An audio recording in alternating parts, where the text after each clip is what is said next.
Hey, the number one thing that holds people back from getting great deals.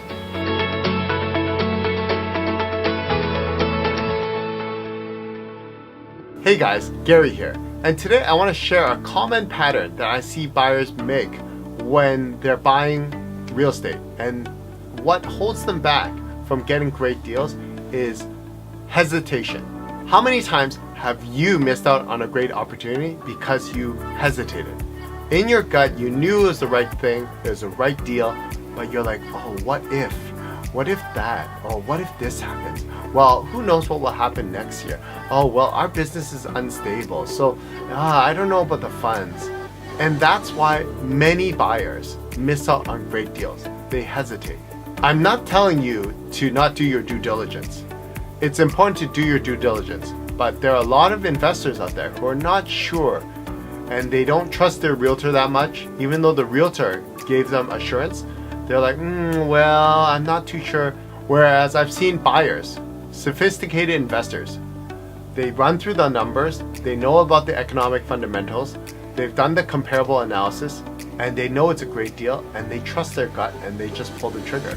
And they get the great deals. For those who are unsure, oftentimes when it's a great deal and when it's a great deal presented to you, if you don't pull the trigger, chances are somebody else will get the great deal. It's important to snap up the great deal if you've done your due diligence. When it comes to investing, I know a lot of buyers, they want to invest, but they don't put on the investor mindset or the investor hat on, and they're still thinking with their emotions.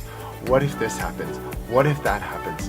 And they focus on the negative. They focus on the stuff that scares them. And if you do focus on that, then chances are you're not going to pull the trigger. So in that case, when I work with buyers who are a little bit more risk adverse, I would probably say let's invest in something cheaper, easier, simpler, and within their comfort range. Usually in those situations, you're not going to be able to get the steal of a century. Those who have a little bit more risk tolerance, they are able to stomach a bigger risk. And with the bigger risk, then there is a bigger gain. They're willing to pull the trigger on somewhat riskier, quote, riskier investments. So for example, I would help my client look for a condo, rentable, great neighborhood, everything. But the place is a mess. It's unlivable. So in my perspective, I'm seeing, renovatable, like you can renovate it and you can make it brand new and the cost to renovate is so cheap. But a buyer who's really risk adverse, they would see, oh my gosh, it's in bad condition. They're not thinking with an investor mindset. They're thinking, so much trouble and and then, the contracting and the renovation is going to cost so much, and they hesitate. And they're not able to snap up on a great deal. Because if the property looks like crap, the price is going to reflect that. And you'll be able to get it, the price will reflect that. And you'll be able to get it at a great deal.